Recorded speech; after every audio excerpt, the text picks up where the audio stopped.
안녕하세요. 코인 생존기의 차르입니다. 데일리 영상 시작합니다. 지난주에 영상을 못 올렸는데 오늘 내용을 또 올려볼게요. 제롬 파월 연준 회장은 3월 이후 금리 인하를 시작할 가능성이 높다라고 얘기를 했고, 시장이 예상했던 6차례 인하보다 3차례 인하가 더 현실적이라고 말했다라고 나와 있는데, 지난해 작년을 기준으로 했을 때 저희 채널에서 아마 올해가 3번의 금리 인하가 있을 것 같다. 남들이 6번 보는데 저희는 3번 볼게요. 라는 얘기를 했던 기억이 있어요. 이거는 마침 나온 얘기지만 앞으로 정말 금리 인하가 올해 얼마나 있을지는 지켜봐야 될 부분이고, 3번 인하를 하게 된다면 이 또한 채널에서 얘기를 했던 내용 중 하나이지 않나 라고 말씀을 좀 드리고 싶습니다. 그래서 지금 금리 인하에 대해서 나온 얘기고, 일단 3월에는 동결하지 않을까라는 쪽에 약간 투표가 많은 것 같아요. 동결을 하는 그 마지막 구간까지가 시장이 보통은 좀 그래도 좋았고, 첫 금리 인하 때는 조정이 나왔던 기억이 꽤 많습니다. 이 부분 이해하셔야 돼요. 어떤 식이냐면, 자, 보면 금리를 인하한다고 해서 대부분 오를 거라고 생각을 하고 있잖아요. 실제로 금리를 인하를 지속적으로 한다면 시장이 오르는 건 맞아요. 코로나 때도 그렇고, 그동안의 금리에 따라서 자산시장 그렇게 움직였으니까.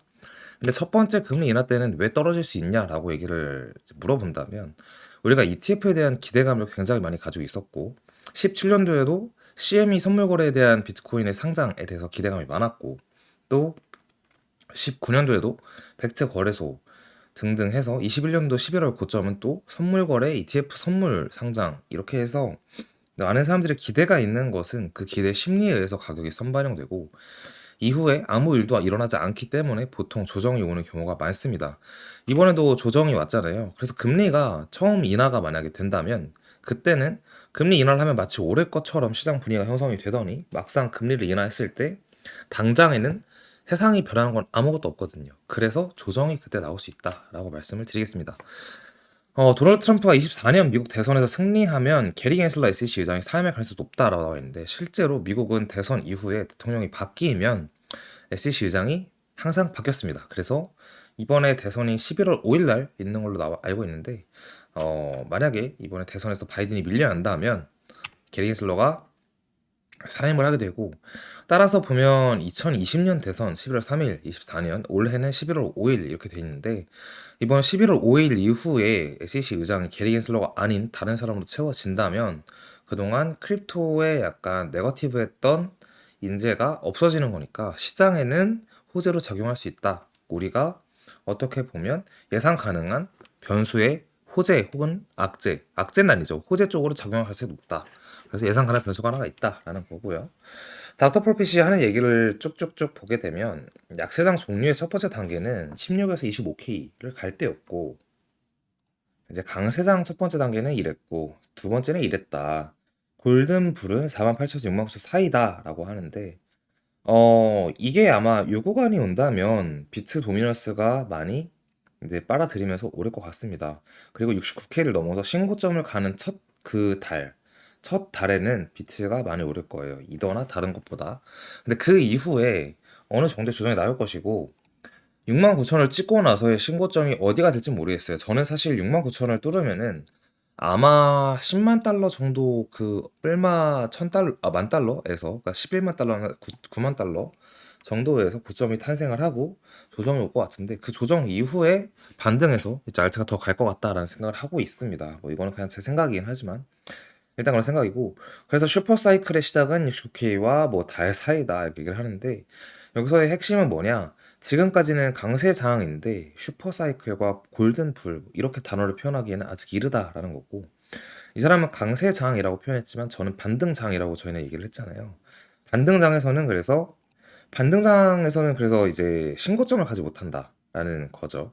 그러니까 단어의 그 정의와 귀결점으로 본다면, 어쨌든 반등장에서의 정의는 우리는 신고점이 아닌 한 번의 고점을 찍는 걸 반등장이라고 하고, 결국 같은 얘기예요. 그러니까 같은 대화의 귀결은 장이 좋았다라는 얘기를 하는 거긴 한데, 어쨌든 그런 얘기고, 69,000달러를 가기 전까지는 일단 상승장이라는 단어는 사용하지 않고 있긴 해요. 근데 이 69,000달러를 저는 올해 안에 뚫어낼 것이라고 보고 있고, 그 시기를 올해 3분기에서 4분기 정도로 보고 있긴 합니다. 이거는 그때가 되면 알 것 같은데, 지금까지는 어쨌든 반등장이었고, 전반적인 뷰는 아직 조정을 보고 있다라고 말씀을 드리고 싶어요. 그러니까 지금 이 조정 이후에 여기다 차트로 보겠지만 횡보 기간이 이제 한 달이 좀 안 됐어요. 48K를 찍고 나서 한 달이 안 됐단 말이에요. 한 달 동안의 조정이 있었고 그 조정 사이에 뭐 크게 시장의 변화가 없었기 때문에 아마 지금쯤 그때부터 해서 알트장이 올 거라고 예측하는 분들이 많은데 조금 위험하지 않나라는 생각을 하고 있습니다. 물론 이따가 차트를 통해서 위로 가는 방향과 아래로 가는 방향에 대해서는 얘기를 하겠지만 전반적으로 한 달, 두 달을 보았을 시에 우리는 아래 방향을 보고 있긴 해요, 채널상.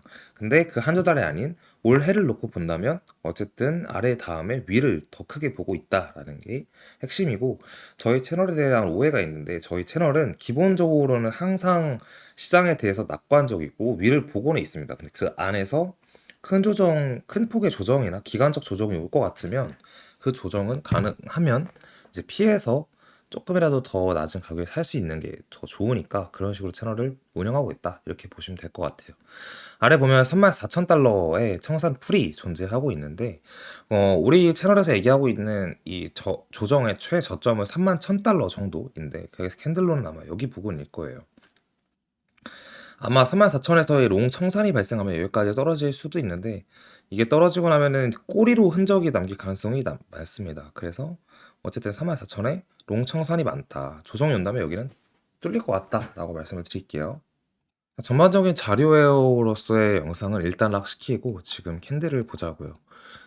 캔들을 보았을 시에 우리가 볼 수 있는 차트의 방향은 크게 두 가지가 있습니다. 첫 번째는 작도를 통한 뭐 이제 이러한 캔들의 작도와 여러 가지 피보나치 등을 통해서 산술적으로 계산할 수 있는 가치, 그러니까 그 상승과 하락이 있고 두 번째로는 당장 주어진 우리가 캔들의 모양을 통해서 패턴을 가지고 볼 수 있는 분석이 있습니다. 그 두 가지인 것 같은데 작도 기준으로 본다면 이 초록색 선이 지지선으로 발생을 했었고 이번에 조정이 나오고 있는데 이 조정에서도 만약에 또 한 번의 지지가 된다면 41,100달러, 200달러 정도에서 반등이 나와야 된다라는 관점이 유지되고 있습니다. 그래서 그렇다면 떨어졌다가 추가적으로 오른다라고 한다면 43,900, 그러니까 44,000에서 44,900이니까 45,000 사이 이 빨간색 박스를 방문할 가능성이 있다라는 건데 원래 지난번에 방문을 했어야 된다고 생각을 하는데 꼬리로만 딱 하단부 찍고 조정 중에 있긴 합니다. 일단 그러한 작도로 봤을 때는 이러한 상황이고 단순히 캔들만 놓고 본다면 지금 오늘 캔들이 이제 시작해가지고 조금 애매한데 이러한 캔들은 사실 좋은 캔들은 아니에요. 추가적으로 조정이 나올 수 있는 캔들입니다. 그래서 단기 조정이 나온다면 있었던 매물대인 이 초록색 박스 구간 34,800에서 보면 38,000까지 이 구간 안에 한번 떨어질 것 같고 이렇게 떨어진다면 이 구간에서 다시 반등을 좀 한다면 이 초록색이 이제 지지가 아닌 저항이 되겠죠. 그러면 여기서 떨어졌다가 횡보하다가 이 초록색이 뚫리면서 떨어지고 이 구간 어디에서 다시 반등해서 이 초록색에서 저항을 막고 제타 떨어질 수 있다 이렇게 보고 있는 관점이 있고 혹은 이 구간에서 그냥 횡보를 만약에 떨어지고 오랫동안 횡보를 한다면 이 구간이 이제 한 달 정도 2주에서 3주 4주 횡보를 한다면 저점인 구간이 되겠죠. 그 다음에 반등을 해서 다시 올라갈 거다 이렇게 보고 있습니다. 근데 이 구간 다음으로 저희 채널이 보고 있는 관점 원래 여기에요. 이 31,000대 요 매물대 구간. 그래서 여기서 횡보를 하다가 한 일주 횡보하고 딱 떨어진다면 여기까지 갈 수 있다라는 건데 어쨌든 매수 관점에서는 요 구간과 요 구간에서 분할로 매수를 하는 게 맞다고 봐요. 그러니까 여기서 매수를 만약에 받았다면 여기서는 이제 걸어놓고 기다리긴 하지만 그 다음에 만약에 오지 않고 반등을 한다면 그 반등에서 다시 매수하는 방법을 통해서 평단이 여기가 아닌 이 정도가 되더라도 그런 식으로 방향을 잡고 매매를 하는 게 맞아 보입니다. 이렇게 말씀을 드리고 있고 주봉상으로 본다면 사실 우리가 횡보한 게 고점 찍고 1, 2, 3, 4, 4주 차예요. 4주 차. 많이 사람들이 지치고 힘들 수 있는데 지금 이러한 상황일 때가 항상 가장 힘든 상황이긴 해요. 근데 방향이 나오면 위든 아래든 제대로 나오는 구간이기 때문에 일단은 이 횡보 때는 아무것도 안 하고 그냥 쉬는 게 가장 베스트긴 합니다. 그렇게 생각을 하고 편하게 생각하는 게 좋습니다. 어쨌든 올해 24년도 12월, 25년 1월인데 여기까지로 본다면 아직 남은 게 이만큼이나 있기 때문에 좀 천천히 여유를 가지고 기다리는 게 어떨까라는 생각이 듭니다. 보면 23년도만 보더라도 23년 1월부터 여기서부터 이제 23년 12월까지 여기까지 이만큼의 시간 동안 엄청 다이나믹한 일들이 있었잖아요.